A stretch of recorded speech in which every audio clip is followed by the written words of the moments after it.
अफगानिस्तान के पूर्व राष्ट्रपति अमरुल्लाह सालेह ने पहलगाम आतंकी हमले पर बड़ा बयान दिया है। उन्होंने कहा कि ऐसा लगता है कि भारत ने अपने दुश्मनों को सजा देने के लिए इलेक्ट्रिक चेयर का इस्तेमाल करने की बजाय उनके गले में लंबी रस्सी लपेट दी है। इस बयान से उनका मतलब है कि भारत अपने दुश्मनों को एक झटके में नहीं बल्कि पूरी तरह शिकंजा कसकर धीरे धीरे सजा दे रहा है। इस वक्त की ब्रेकिंग न्यूज, अफगानिस्तान के पूर्व राष्ट्रपति का यह बयान सामने आया है।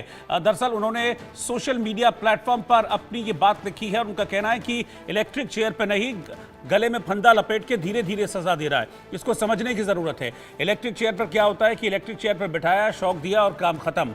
लेकिन गले में फंदा लपेट के धीरे धीरे मारने का मतलब है कि पूरी तरीके से खात्मे का प्लान है। तो यही बात अब अफगानिस्तान के पूर्व राष्ट्रपति कह रहे हैं, क्योंकि जिस तरह के हालात इस वक्त बने हुए हैं, जिस तरीके से भारत का रिएक्शन है, उस रिएक्शन पर ये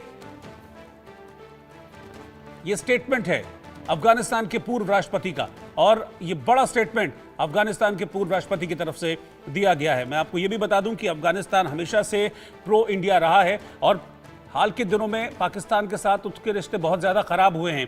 टीटीपी को लेकर भी हमने पिछले दिनों देखा था, जो टीटीपी खैबर पख्तूनख्वा में अटैक कर रही है, उसको लेकर भी पाकिस्तान के जो उप प्रधानमंत्री हैं वो जाकर अफगानिस्तान में गए थे कि हमको टीटीपी से बचा लो, लेकिन वहां से भी वापस उनको भगा दिया गया था। और अफगानिस्तान ने इस वक्त ये स्टेटमेंट भारत के फेवर में दिया है। मेरे साथ दीपक विश्वकर्मा इस वक्त बने हुए हैं। दीपक, जो भारत का रिएक्शन है उस पर अफगानिस्तान के राष्ट्रपति की तरफ से रिएक्ट किया गया है और वो दरअसल भारत की स्ट्रेटजी को एक तरीके से बता रहे हैं और एग्जैक्टली भारत कर भी ऐसा रहा है। हम डायरेक्ट युद्ध में अभी इन्वॉल्व नहीं हो रहे हैं, लेकिन जहां मारना है और जो सही पॉइंट है, जहां पर दर्द होगा वहीं मार रहे हैं। और पाकिस्तान के नेताओं की बिलबिलाहट कह भी रही है कि वार सही हो रहा है।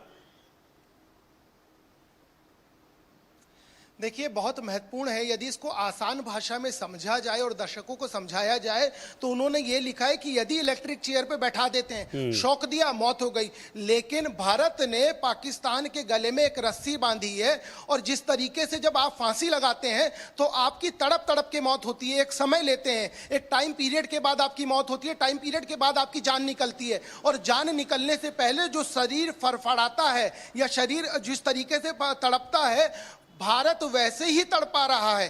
भारत डायरेक्ट नहीं मार रहा है। इसको आसान भाषा में समझे, भारत यही कर रहा है। फिर चाहे वो 1960 का सिंधु जो नदी का विवाद है, समझौता है, उस पर एक समझौता किया, उसके बाद तीन युद्ध हो गए। लेकिन इस बार डिसीजन ये लिया कि बंद कर दिया गया।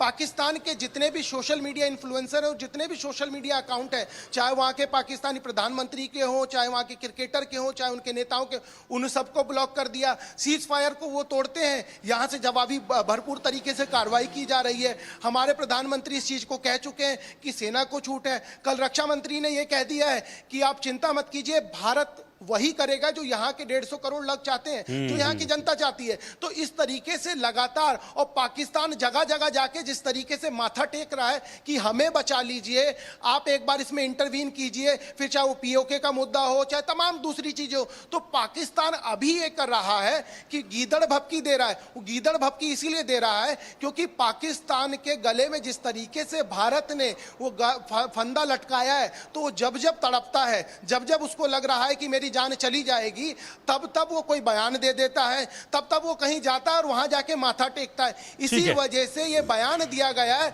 और उन्होंने इस बयान में जिस तरीके से जिक्र किया है, उससे उन्होंने स्पष्ट कर दिया है कि भारत जिस रणनीति से पाकिस्तान को घेर रहा है वो बहुत ज्यादा मुफीद है। ठीक है, आपका शुक्रिया दीपक, साथ में जुड़ने के लिए और इस खबर पर साथ में हमारे बने रहने के लिए। लेकिन इस बीच एक और